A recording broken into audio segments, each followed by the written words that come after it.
Vous venez d'immigrer au Canada avec vos enfants? Bienvenue.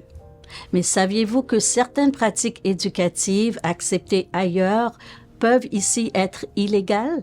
Dans cette capsule, on vous explique les droits de l'enfant au Canada, ce que la loi autorise, ce qu'elle interdit et surtout comment éduquer dans le respect sans risquer de conséquences juridiques. Parce qu'être un bon parent, c'est aussi être bien informé. Bonjour Nadia, comment allez-vous aujourd'hui? Je vais bien, merci. Bonjour maître. Comment puis-je vous aider? J'aimerais comprendre un peu plus les lois concernant les enfants ici au Canada, ce que je dois faire pour être conforme et surtout éviter des sanctions juridiques. Tout d'abord, je dois vous dire qu'il y a une loi principale au Canada qui concerne les enfants. C'est la loi sur les services à l'enfance, à la jeunesse et à la famille. Donc, c'est une loi qui encadre vraiment les enfants. Cette loi indique aussi que les parents doivent s'occuper du bien-être des enfants et de protéger également les enfants quant à leur sécurité. Si une personne soupçonne qu'il y a des problèmes, il y a de la malveillance envers un enfant, cette personne a une obligation légale d'informer les services de protection de l'enfance. Et si un enfant n'allait pas à l'école? Absolument, c'est une excellente question. Donc, tout d'abord, les enfants sont obligés d'aller à l'école.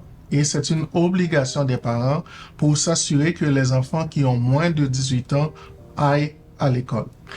Cependant, il y a des exceptions quand les enfants ont 16 ans, si certains critères sont respectés. Mais il revient aux parents de prendre toutes les mesures nécessaires pour s'assurer qu'un enfant fréquente un établissement scolaire.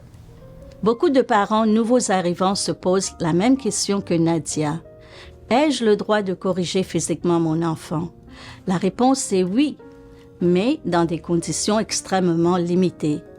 Au Canada, la violence physique, même légère, peut rapidement devenir une infraction criminelle si elle dépasse le cadre légal. Le respect de l'enfant n'est pas seulement une valeur morale ici, c'est une obligation légale.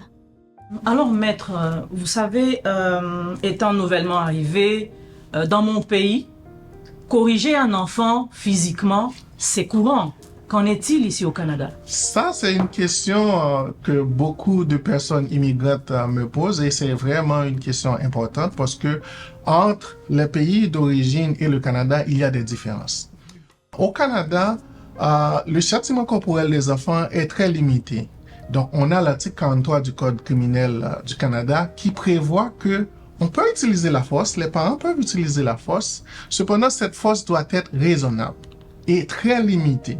Vous ne pouvez pas frapper un enfant dans sa tête, dans son visage. Vous ne pouvez pas utiliser un objet. Et surtout, il faut éviter que le traitement que vous donnez à un enfant ne soit pas un traitement malveillant. Mais dites-moi, maître, y a-t-il eu des jugements sur ça? Absolument. Donc, il y a une décision importante de la Cour suprême du Canada en 2004, effectivement. Donc, c'est une décision qui concerne le Canadian Foundation for Children, Youth and Law contre le procureur général du Canada. C'est une décision assez intéressante qui confirme que les parents peuvent utiliser une force, mais c'est une force qui doit être minimale. Une force qui doit être raisonnable, qui doit prendre en compte le respect de l'enfant. Et surtout, cette force-là ne doit pas être une force qui est utilisée pour humilier un enfant, par exemple. Il y a quelque chose que je dois ajouter aussi, parce que si une force excessive est utilisée, donc ça peut donner lieu à des accusations criminelles. Et quand je parle d'accusations criminelles au Canada, c'est très sérieux. Pourquoi? Ça peut aller jusqu'à la prison. Donc, je ne pense pas que vous, en tant que parent, vous aimeriez aller à la prison. Du tout. Donc, il faut faire attention au niveau de la force à utiliser pour corriger un enfant au Canada. Très bien, maître. C'est bien compris. Je vous en remercie. Donc, Nadia, au Centre francophone du Grand Toronto, il y a des ressources pour vous aider.